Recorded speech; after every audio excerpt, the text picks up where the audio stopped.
que el exilio español le aportó a México muchísimo, como el exilio judío y como todos los exilios. He vivido 4 generaciones de 25 años cada una. De manera que tengo muchas cosas buenas, muchas cosas malas, algunas incontables y otras contables. Pero en fin, creo que lo principal es que yo llegué a España, llegué de España a México después de la derrota que tuvimos gracias a la Alemania nazi y a la Italia fascista de Mussolini. México tenía entonces la ciudad 1 millón de habitantes y el país 20 y algo millones de habitantes. La gran ventaja que se tiene en México es el idioma. O sea, ellos pueden intercambiar ideas con el mismo idioma, ¿no? Por lo general, los gobiernos que reciben exilios toman actitud pasiva, reactiva. No, aquí fue iniciativa del gobierno de México. México reconoció la República Española desde que se proclamó en 1931. Viene la guerra de España, que finalmente es una guerra internacional por la intromisión principalmente de Italia y de Alemania. El gobierno de México ofrece recibir a todos los que puedan llegar a México, ya sin distinción y simplemente aquellos que quisieran acogerse al exilio en México. México, hasta ese momento, hasta los años 30, era un paria internacional. Estaba marginado de los foros internacionales. Aparte, llevábamos 10 años de guerra, de revolución, la muerte del presidente Carranza, la muerte del presidente electo Obregón, entonces estaba mal visto internacionalmente. Llega la presidencia del general Cárdenas. El general Cárdenas llama a los diplomáticos que habían estado cerca de Carranza, que habían sido marginados cuando el triunfo de Obregón y de Calles, principalmente a Isidro Fabela. Bueno, es un momento verdaderamente importante para México, para España, desde luego, pero para Europa y sobre todo para la relación de México en el mundo. Yo creo que esta es una epopeya diplomática mexicana que tiene muchísimos actores. Desde luego el general Cárdenas, sin el cual no hubiera habido una decisión de esa magnitud, y nombra a Isidro Fabela en la Liga de las Naciones, donde tiene una actitud verdaderamente admirable, como nunca ha tenido ni un país ni un diplomático. Isidro Fabela defiende a China de la agresión de Japón y de la creación del estado del Manchukuo con un emperador ficticio y pelele de Japón, defiende a Abisinia del ataque de Italia y México vota a favor de las sanciones a Italia. Era un país que siempre había tomado las posturas correctas, como fue frente al Anschluss, que protestó. Fue el único país que protestó por la ocupación nazi, que hasta los austriacos aplaudían, pero era una cosa ilegal, ¿no? Entonces México protestó ante la Liga de las Naciones. Esta gente increíble que hizo de Relaciones Exteriores un lugar muy extraordinario, ¿no? Cuando uno habla de exilio, pues los exilios verdaderamente son circunstancias sociales muy trágicas, ¿sí? Y pues llegan a una aventura con el deseo de regresar a su casa, a regresar con sus familiares, a regresar con sus amigos, dormir en su cama, pero pues eso no ocurre porque pasan décadas en lo cual la dictadura sigue vigente en España. La gente que proclamó la república, una república que fue ganada mediante un proceso electoral legítimo, pues quería una mejor condición de vida para el pueblo español. Al momento que se tocaron algunos intereses, pues los poderes fácticos inmediatamente pues, diseñaron una estrategia para que pues, siguiera un régimen mucho más, pues un régimen dictatorial, ¿no?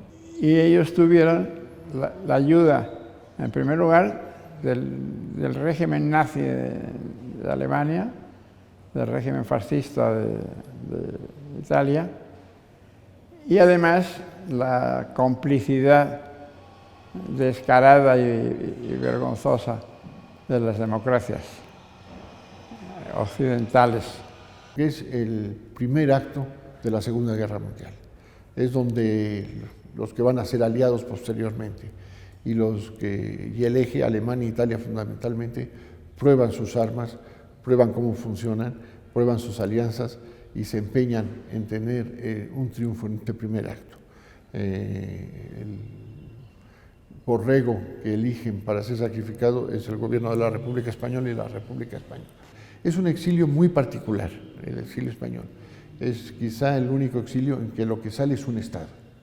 Sale un Estado en pleno, porque salen los 3 presidentes de las 3 altas magistraturas.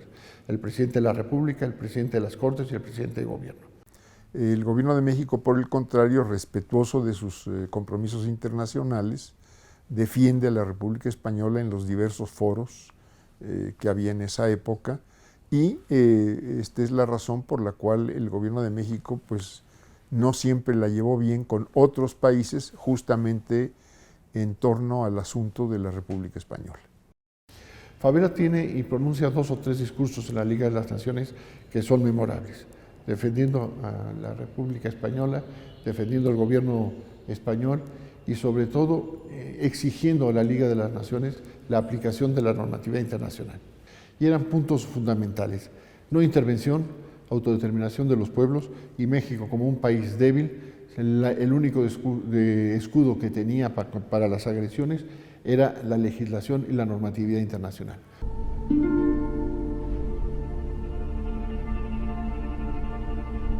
En la etapa de Luis C. Rodríguez se puede hablar muchísimo tiempo. Su actitud fue verdaderamente heroica.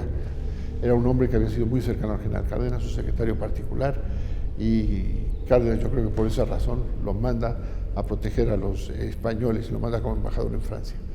Y tiene uno que es un botón de muestra, que es la muerte del presidente Azaña, y otro su relación con el gobierno francés de Vichy.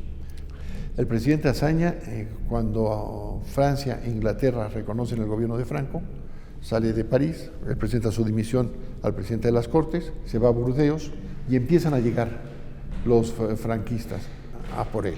Lo trasladan de la zona de Burdeos al centro de Francia, donde era lo que se llamaba la zona de la Francia libre.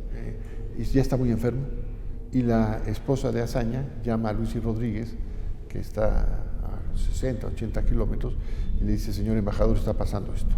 Entonces Luis C. Rodríguez agarra el sello que pone Embajada de México, la bandera de México, a todo el personal de la embajada, y se traslada a Montauban. Pone Embajada de México, iza la bandera mexicana y alquila el hotel a nombre de México. Y ahí defienden al presidente Azaña hasta el momento en que él muere. Y al día siguiente es el entierro. Los españoles ponen la bandera republicana, que es la bandera tricolor, y el prefecto de Montauban se niega. Dice que eso no lo puede permitir, que esa bandera no está reconocida por Francia y que tienen que poner la bandera franquista. Obviamente los españoles no quieren, el cortejo no sale, y Luis C. Rodríguez tercia y dice: bueno, entonces lo va a cubrir la bandera de México, y eso servirá eso será una vergüenza para ustedes, será una esperanza para los españoles y para nosotros un motivo de orgullo. Entonces son hechos que demuestran la gallardía con la que estos mexicanos actuaron, defendiendo a los hombres que se había que defender y sobre todo poniendo en alto el nombre de México.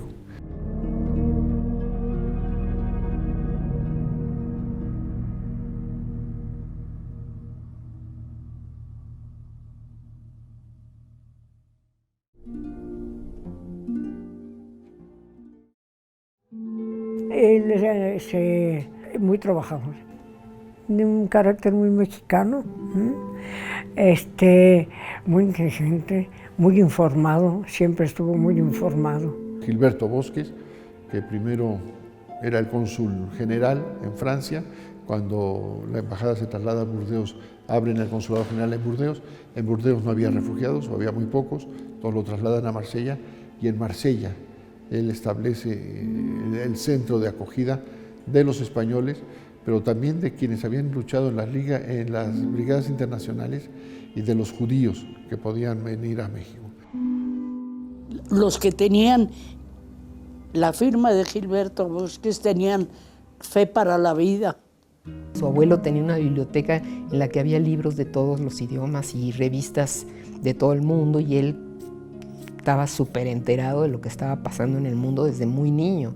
Y además fue en su pueblo, en Chiautla de Tapia, donde por primera vez se rebelaron contra Porfirio Díaz.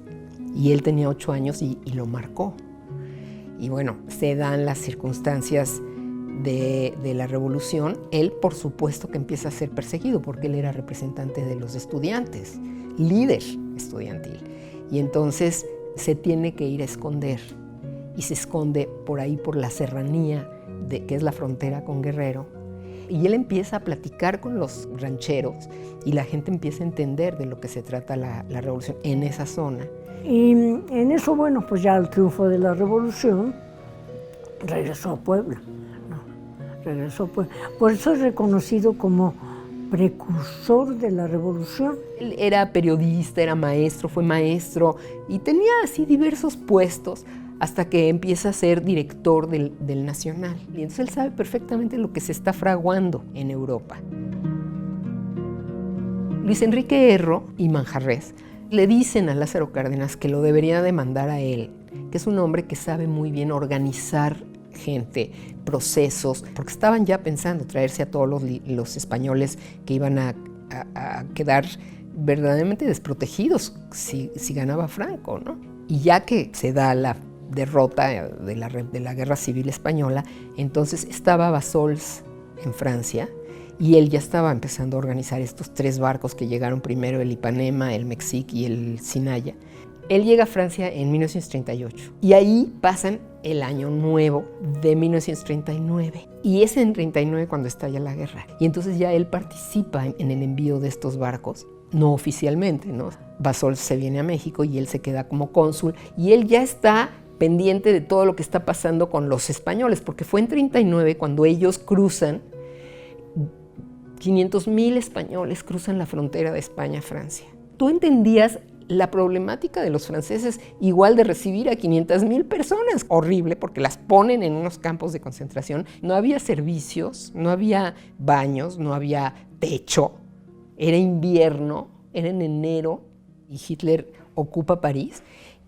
Toda la gente huye de París y don Gilberto estaba en la embajada, pero él ya sabía caminos alternos porque las carreteras estaban tapadas y sale por caminos alternos e instala el consulado en Bayona. Pero entonces se decide esa línea divisoria de la Francia libre y la Francia ocupada. Y entonces él se da cuenta de que desde Bayona no puede mandar a la gente. Entonces se va a Marsella porque ese es el puerto de salida. Y desde allí empiezan, tanto Luis y Rodríguez como él, que iban a los campos de concentración con un magnavoz y decían, México los invita. Aquel que quiera llegar a México, por favor, ponga su nombre en la lista. Y entonces ellos lograban tener las listas de la gente a la que perseguía tanto la Guardia Civil de los españoles como la Gestapo. Y entonces ellos a esa gente directamente era a la que buscaban y se la llevaban y iban como protegiéndolos, ya fuera que estaban escondidos, y entonces ellos ya sabían dónde estaban escondidos, les llevaban comida, les llevaban medicinas, les llevaban doctores, lo que fuera necesario. Era realmente una labor de rescate monumental, en específico, por ejemplo, la gente, los anarquistas, la gente de los partidos de la izquierda republicana. Mi mamá siempre contaba que después de vivir la guerra en España, el campo de concentración en Francia, subirse a un barco que tenía una avería, no sabían qué iba a pasar, y llegan a México y los reciben un grupo de gente que no conocían, con música, con frutas y con mucha alegría. Yo decía, ¿pero a dónde llegamos? O sea, y al momento que llegan a México, se dan cuenta que llegan a un gran país, que llegan a un país que ofrece una serie de alternativas, que la principal, y uno de mis abuelitos me lo recalcaba mucho, era la libertad. Por ejemplo, la gente que se iba a luchar a sus países como yugoslavos o italianos, en algún momento austriacos, que llegaron al consulado para que él les hiciera el salvoconducto para poder estar en Italia sin que los agarraran, diciendo que ya se iban a México, que no se iban a México. Son visas que le llaman las visas bosques, pero que eso, frente a una detención, lo salvaba. Y además tenían al consulado japonés arribita del consulado mexicano, y entonces él hacía las reuniones adentro del baño con todas las llaves de agua abiertas, que hicieran todo el ruido posible para que nadie pudiera oír lo que ellos decían, porque los tenían microfoneados, que estaban, pero así, la Guardia Civil sabía perfectamente quién era quién, y entonces él logra con el alcalde de Marsella, alquila estos 2 castillos para poder tener a la gente ahí, y que ahí por lo menos sea territorio mexicano y que la policía no puede entrar ahí. Eran 800 personas las que cabían en los castillos, en uno de los castillos, y en el otro eran como 400. Y entonces ahí se pusieron a sembrar y se pusieron a organizarse. Como no había comida, porque era guerra, y entonces había que conseguir cupones para la gente. Cuando les sobraban cupones, ellos los regresaban al gobierno francés, al gobierno de Marsella. Y eso le daba a México un nombre de honestidad, porque en ese momento se traficaba con esos cupones, era una moneda de cambio, todo el mundo quería comer, y ellos regresaban los que les sobraban por este espíritu de honestidad que tenía don Gilberto, que hacía que fuera la persona que era. El número exacto de las personas que él debe de haber salvado nunca lo vamos a tener. Y bueno, hay listas enormes de él pidiendo permiso, pero nunca te dice si sí se lo dieron o si no se lo dieron. Y nunca están todas las listas, ni toda la gente está en las listas. Mucha gente llegó a México sin que Relaciones Exteriores hubiera dado el permiso, porque Gobernación estaba en contra de que trajeran a toda esta gente, porque sentían que para México iba a ser muy difícil asimilarlos, ¿no? Y sin embargo, México los recibió porque Cárdenas había decidido como política traer a todos los republicanos que pudiéramos traer.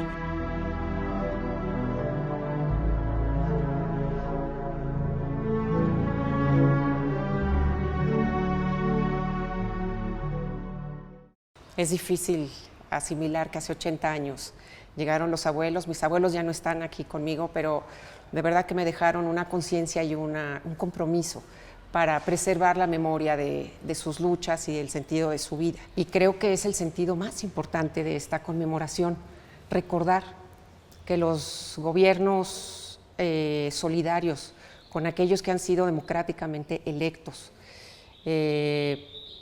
dan sentido y protección misma a nuestra patria, a nuestra nación.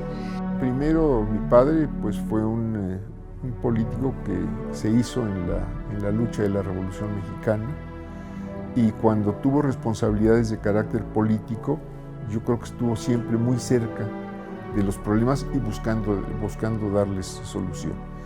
Desde que se recibió a los niños de Morelia en 1937, después cuando llegaron los fundadores de lo que fue la Casa de España, que se transformó en una muy importante institución, que es el Colegio de México, y después siempre mantuvo pues una relación tanto de amistades personales, familiares y políticas con muchos de los republicanos españoles residentes en México, o que en el largo periodo en que México no tuvo relaciones formales con el gobierno franquista, pues tuvo él sí relación con los republicanos españoles. Sin duda no podemos negar los antecedentes de todo lo que aportó al país o ha aportado, yo diría todavía, la Revolución Mexicana y quienes fueron constructores de esa política revolucionaria.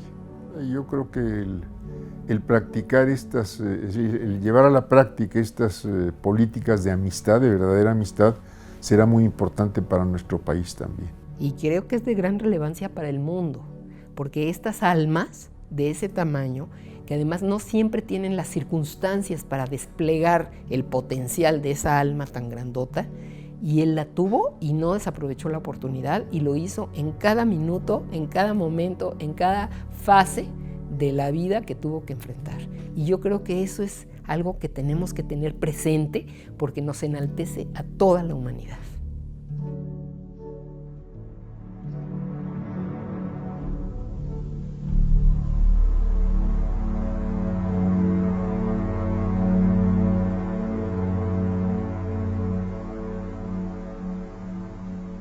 en España triunfa la Segunda República, 1931. A partir de ese momento hay una identificación notable entre los gobiernos de la Revolución Mexicana con eso que llamamos los gobiernos de la Segunda República Española. Entonces, cuando llega Cárdenas a la presidencia a finales de 34, hay una empatía notable. Ambos países están, digamos, con los mismos objetivos: reparto agrario, secularización, ¿no? Mejorar la educación.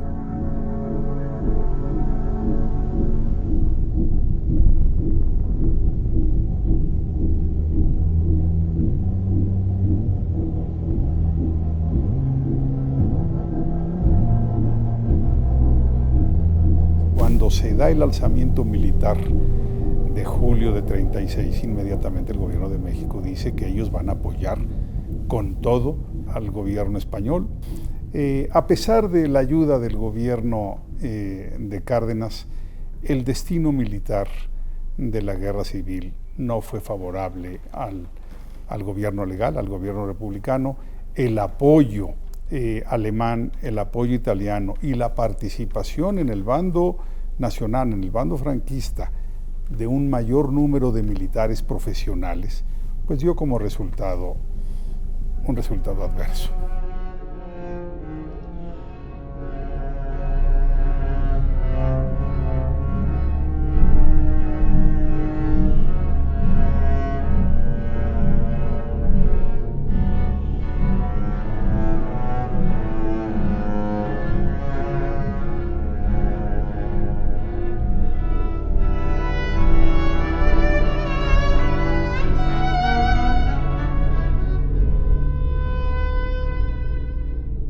Un año después, 1938, hay otro momento importante en lo que se refiere a la política de Cárdenas hacia el conflicto español.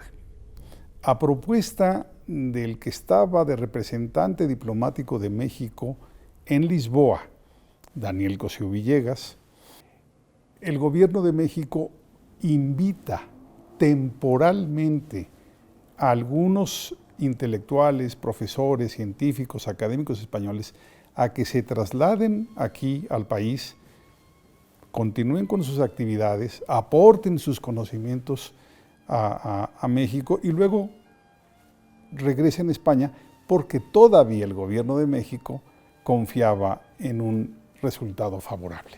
Regresa Cosío Villegas de Portugal, está metido con la creación de la Casa de España, está tratando de recuperar su editorial, que repito, era muy pequeña, que se llama Fondo de Cultura Económica, que tenía como objetivo únicamente publicar y traducir libros de economía. En México no había carrera de economía.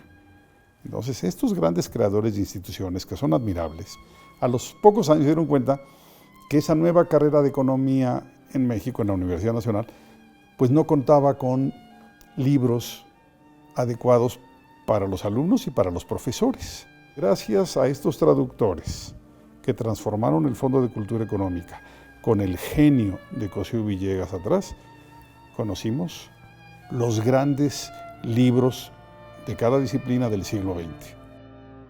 La Casa de España es una institución creada por la propuesta de Daniel Cosío Villegas, aceptada por el gobierno de Cárdenas, con las siguientes características: no va a tener instalaciones, o sea, no se tuvo que construir un edificio, no va a tener tampoco planes educativos propios, o sea, no es una institución permanente, es simplemente una oficina coordinadora, ¿sí?, para que estos españoles vayan a dar conferencias a la Universidad Nacional, al Politécnico que se había creado recientemente y a otras universidades de distintos estados de la República. Uno de ellos, por ejemplo, venía como rector de la Universidad Central, hoy Complutense, José Gaos.